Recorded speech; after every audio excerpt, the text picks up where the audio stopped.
Welcome to the complete animation of Buck from Walt Disney Animation Studios' Home on the Range.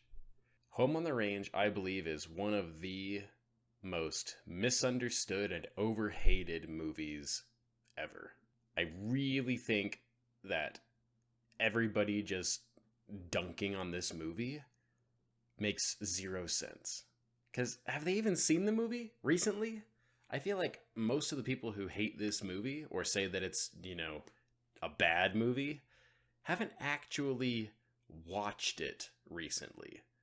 I'm pretty sure that a whole bunch of the people who dislike it either dislike it by reputation, having never actually seen the movie, or only saw the movie once many years ago and have since had their opinion of it morphed through years and years of just buying into the rhetoric that this movie is somehow not good. Because I watched this movie very recently and I was genuinely surprised at how much I enjoyed it. I saw it in theaters and I didn't think much of it at the time, but I was just a kid. But watching it again, it's like, this movie's pretty good. Like, I am not going to go out and say that this movie is some masterpiece or that it's a hidden gem, but I am going to say that it's a solid, competent movie. It's pretty good. It's enjoyable to watch. And I think that it is just unfair that it has the reputation that it does. I really think that it's a much better movie than a lot of people give it credit for. Now, better than bad still doesn't make it great. And I won't ever say that this is a great movie. I think it's a good movie, a solid movie, a well-made movie, and a well-animated movie. That is one of the things that really caught my eye as I was making this complete animation, is just how well animated this movie is. Like, looking at this movie, it has a very, exaggerated art style. It has a lot of angles. It has a lot of exaggerated movements. Like, there is almost overacting with how this movie does stuff, and I enjoy it. Because when you think of Disney movies, a bunch of the time the character is actually pretty well grounded. They don't have a whole bunch of the hallmarks of the super cartoony stuff like Looney Tunes, with things like characters being blasted through a wooden wall in the silhouette of the character.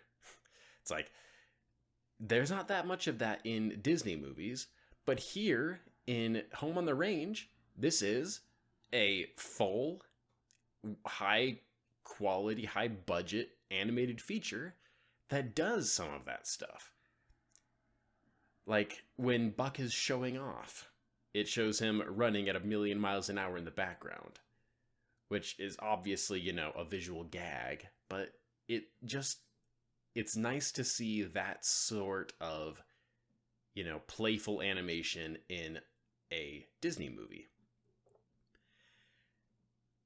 Now, as for the story of this movie itself, it is less appealing at the very outset of the story. It is a pretty simple story of, well, it's several intertwined stories.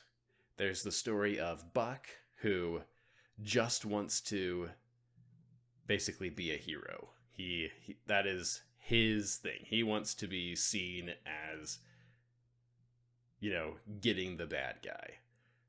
And then there's the farm that is about to be lost. It's just the people who want to keep their home. And then there's Maggie, who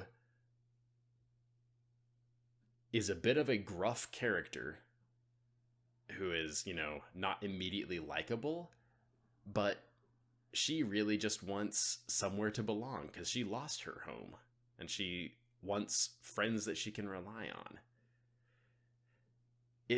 There's a whole lot of intertwining aspects of the story. And, a bunch of people say that, that's one of the best parts that's when a story really gets good, when a whole bunch of disparate threads are able to come together and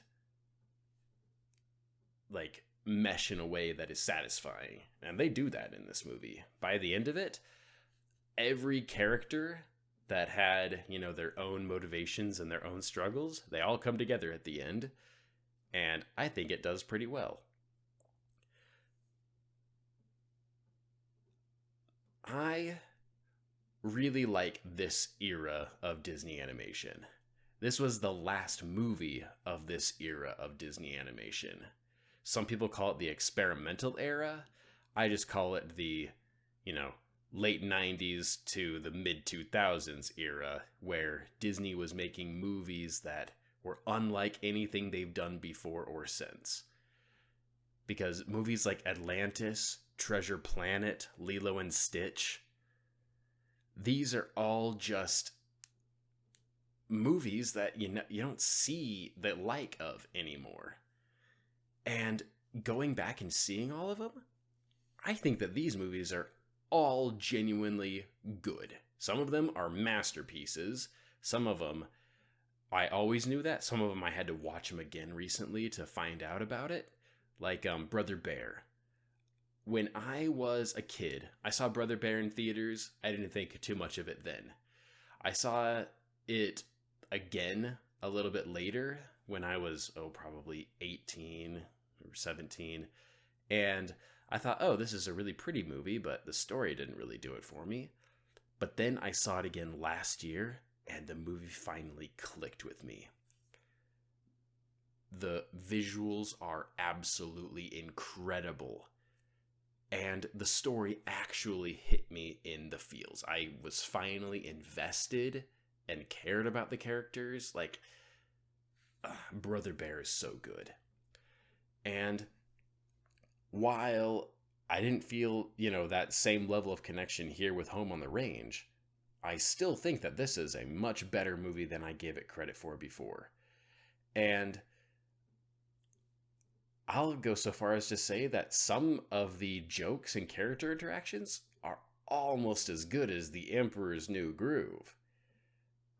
Almost. The Emperor's New Groove is actually really, really good, and it deserves, all the praise it can get and more. But Home on the Range, not too shabby on its own. It's How do you do that? How do you advocate for a movie being better than, bad, but still admitting that, it isn't the greatest thing ever? How do you do that? I'm trying to say that this movie is worth watching and not worth deriding, but also trying to manage expectations and say that, it's not the be-all, end-all that everybody has overlooked. Because I think that there needs to be more room for just all right to good movies in the world. It just seems that there's so many people who either, if a movie is the best thing ever, then it's worth everything. But if it isn't that best thing ever, then it is without value. There has to be more people out there who can appreciate the, for lack of a better word, mid movies, or mid to all right movies, for what they are. And this movie is certainly one of those. But it just has so many moments that I really like. I really like the interactions between Slim and his nephews. I really think that those three nephews being dumb beyond belief is handled so well.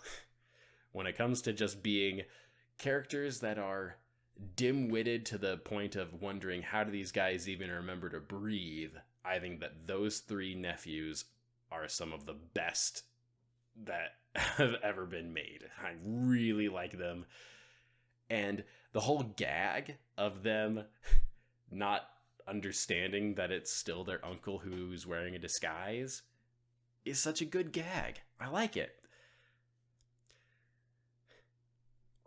I think that Disney is at their strongest when they have jokes in a movie, or just like some humorous situations within a movie that's not meant to be humorous. But this movie, it feels like it was made to be humorous, where it was like, this is Disney's Western, which they haven't made one of before. Like, this is the only, cowboys and, horses and gunslingers and all, like, this is the only movie of like that kind that Disney's ever made. And I think it's pretty good and worth a watch. Thanks for watching.